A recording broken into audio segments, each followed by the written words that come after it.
C'était sa première décision sous le nouveau mandat de Donald Trump. Hier, la Banque centrale américaine, à l'unanimité de ses membres, a décidé de maintenir ses taux d'intérêt dans une fourchette comprise entre 4,25 et 4,5%. Une décision largement anticipée par les marchés financiers qui se justifie par un marché du travail solide et une inflation encore quelque peu élevée. Autant de raisons qui incitent donc la Fed à la prudence, d'autant plus que les politiques économiques et les menaces géopolitiques de Donald Trump pourrait faire repartir nettement à la hausse les prix. Après que la décision de la Fed a été rendue publique, Jérôme Powell a donné une conférence de presse au cours de laquelle il a rappelé que les taux d'intérêt étaient désormais nettement moins restrictifs qu'ils ne l'étaient avant les baisses de l'année dernière, ce qui ne justifie donc pas de se précipiter pour reprendre le cycle d'assouplissement monétaire.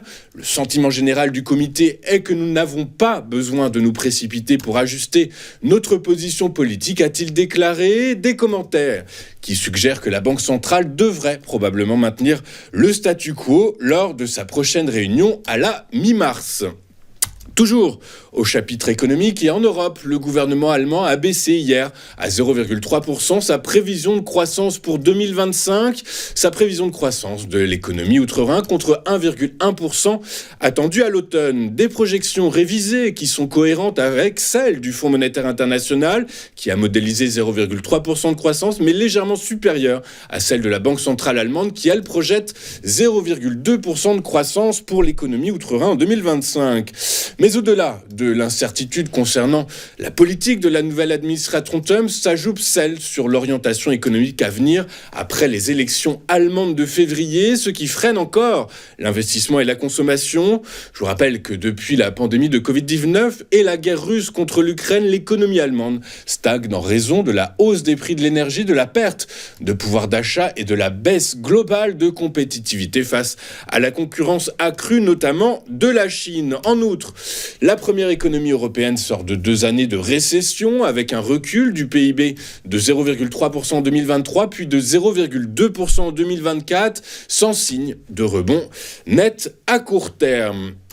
Enfin, hier, après la clôture aux États-Unis, les investisseurs ont pris connaissance des résultats de Meta Platforms, Microsoft et Tesla. Notons que pour Meta Platforms, les bénéfices OT4 ont augmenté de 4% grâce à l'intelligence artificielle et aux revenus publicitaires. Son PDG Mark Zuckerberg a décrit des projets ambitieux en matière d'IA, prédisant que 2025 marquera la montée en puissance d'un assistant IA hautement intelligent et personnalisé avec plus de 1 milliard d'utilisateurs.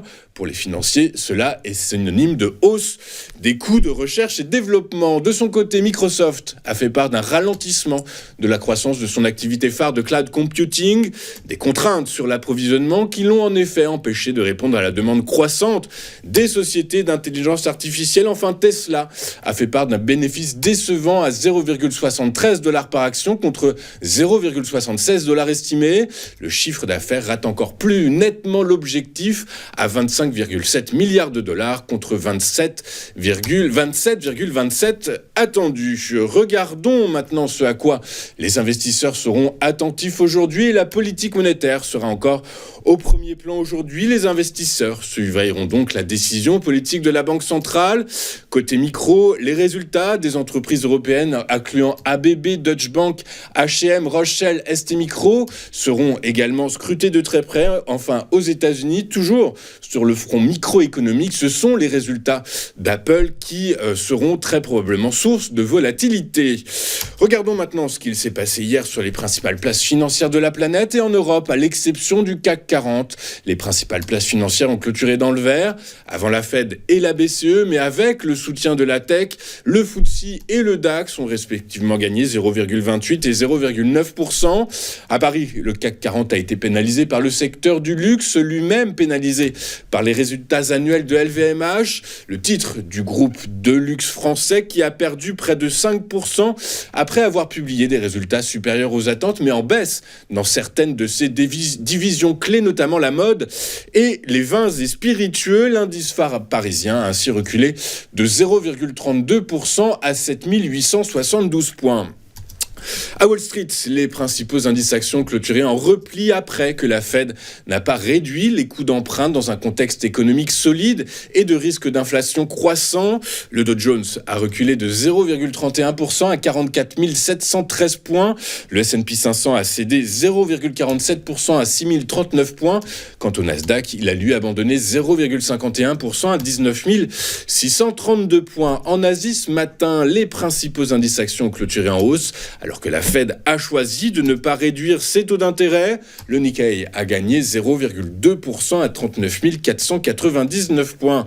Enfin, sur le marché du pétrole, les prix ont reculé hier après 9 séances consécutives de baisse. Les stocks de pétrole ont augmenté pour la première fois cette semaine.